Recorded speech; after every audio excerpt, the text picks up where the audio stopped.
warahmatullahi wabarakatuh. Kami dari kelompok 6 akan menampilkan roleplay tentang diabetes mellitus tipe 2 pada pelayanan kesehatan. Selamat menyaksikan. Pagi hari di Puskesmas Harapan Sehat, Pak Ahmad, seorang supir angkot berusia 55 tahun, datang untuk kontrol setelah didiagnosis diabetes. Ia terlihat cemas saat dipanggil masuk ke ruang pemeriksaan.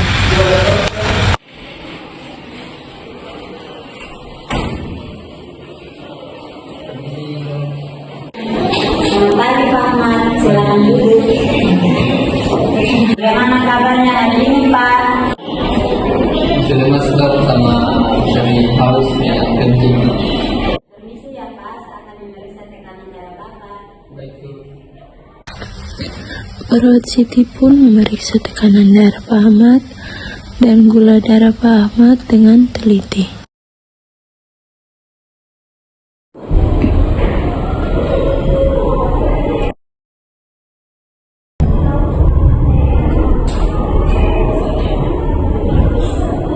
Hasil tekanan darah Bapak masih tinggi dan pengecekan gula darah Bapak juga masih tinggi. Bapak makan apa tadi malam? Tadi malam makan nasi, ayam goreng, tempe goreng, sama minum teh manis. Itu yang harus dihindari Pak. Sebentar saya panggil dokter dulu ya. Iya Bu. Lalu perawat Siti pun membawa rekam medisnya Pak Ahmad ke ruangannya Dokter Rina. Selamat pagi dok. Ada pasien atas nama Pak Ahmad ingin konsultasi dengan dokter. Ini rekam medisnya dok. Kemudian Dokter Rina pun masuk dengan membawa rekam medis Pak Ahmad. Ia duduk berhadapan dengan pasien. Selamat pagi Pak Ahmad, saya Dr. Rina. Dari hasilnya, Bapak mengalami diabetes mellitus tipe 2. Bapak sudah tahu tentang diabetes.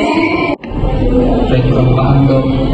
Katanya penyakit gula darah. Kemudian Dokter Rina pun masuk dengan membawa rekam medis Pak Ahmad. Kerja lagi. Ia duduk berhadapan dengan pasien. Tenang Pak, diabetes bisa dikontrol kok.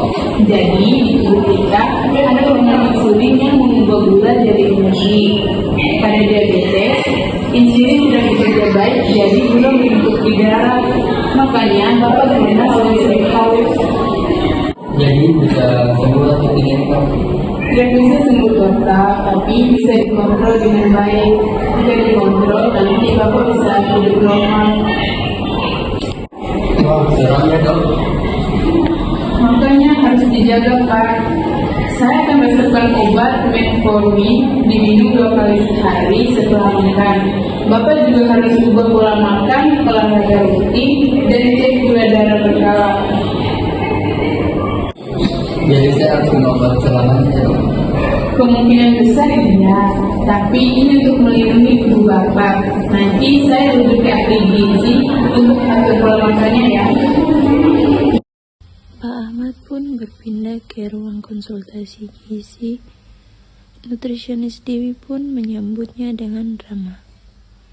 Selamat pagi Pak. Saya Sandrina, ahli gizi. Coba ceritakan keseharian Bapak saat makan sehari-hari. Tadi pagi makan nasi putih sama lauk. Terus siangnya makan nasi goreng. Terus malamnya Berpindah ke ruang konsultasi gizi. Nutrisionis Dewi pun menyambutnya dengan ramah. Baik Pak, di sini ada yang perlu diubah. Yang pertama yaitu hindari lemak gula, makanan manis dan minuman manis. Dan yang kedua yaitu kurangi nasi putih, kurangi porsinya. Ganti dengan nasi merah, ya Pak? Berarti saya tidak bisa sama sekali makan Indonesia. Tidak sama sekali Pak. Isi makanan utama. Ketiga itu gorengan. Sebaiknya direbus, dikukus atau dipanggang. Yang keempat itu berbanyak buah dan sayur yang tidak terlalu manis ya Pak. Baik Bu. Berarti saya tidak bisa makan itu lagi ya Bu. Bukan tidak bisa, enak Pak, tapi harus dihindari.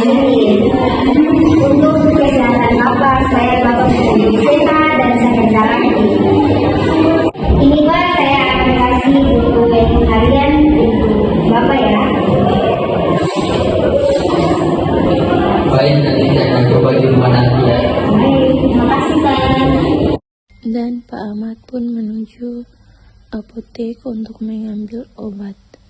Apoteker Budi menyiapkan obat sambil memberikan penjelasan. Selamat pagi, Bu. Selamat pagi Pak Ahmad, silakan duduk. Ini Pak, obatnya sudah siap. Di sini ada metformin 500 mg, vitamin B kompleks dan asam folat. Ini ya Pak. Terima kasih, Bu. Iya, sama-sama. Dan Pak Ahmad Terus pun yang lainnya bagaimana? apotek Metforminnya Pak, diminum 2 kali sehari. Apoteker Budi Yang menyiapkan mahal. Dan jangan minum metformin ini saat kosong nanti Bapak mual. Dan vitamin B kompleks dan asam folatnya diminum 1 kali sehari setelah makan. Ini ada efek samping. Iya, ada metformin itu bisa bikin kuat dan diare pada minggu pertama. Jika dalam 2 minggu mualnya masih parah, maka bisa kembali ke dokter. Papa tidak boleh berhenti sendirian, obatnya nanti berbahaya. Terus ada pantangannya, Pak. Jangan minum jam dan alkohol ya Pak. Dan jika Bapak lupa minum obat, diminum jika tidak terlambat dari 2 jam. Dan jika sudah dekat jadwal berikutnya, jangan diminum ya Pak. Di skip saja. Baik, Bu. Terima kasih ya. Iya Pak, sama-sama. Sebelum pulang, Pak Ahmad kembali ke ruang edukasi untuk mendapat penjelasan terakhir dari perawat Siti.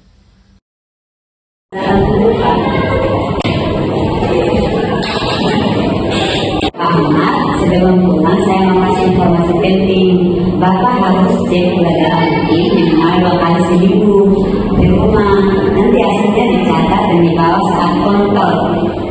Ya bisa Pak, nanti Bapak beli glukometer sekitar 200 sampai 300 ribu.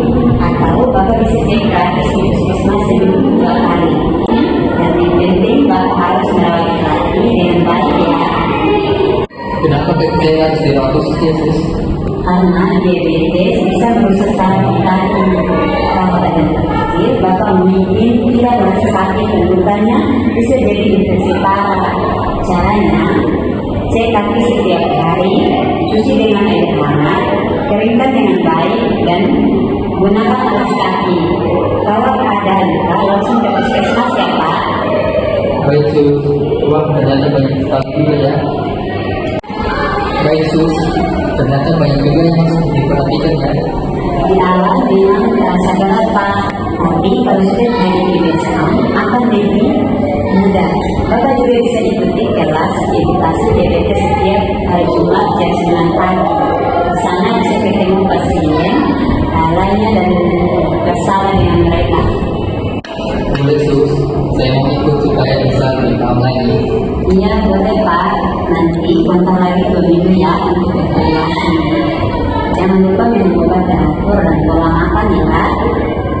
Terima kasih ya, Sus. Dan semuanya. Saya akan berusaha lebih disiplin. Iya sama-sama Pak Ahmad, semangat ya. Pak Ahmad pun keluar dari puskesmas dengan perasaan campur aduk, cemas, takut, tapi juga sedikit lega karena mendapat bimbingan lengkap dari tim kesehatan. Di tangannya ada tas berisi obat, buku panduan diet, dan kartu kontrol. Ia tahu perjalanan menghadapi diabetes tidak akan mudah, tapi dengan dukungan petugas kesehatan dan tekad yang kuat, ia yakin bisa menjalaninya.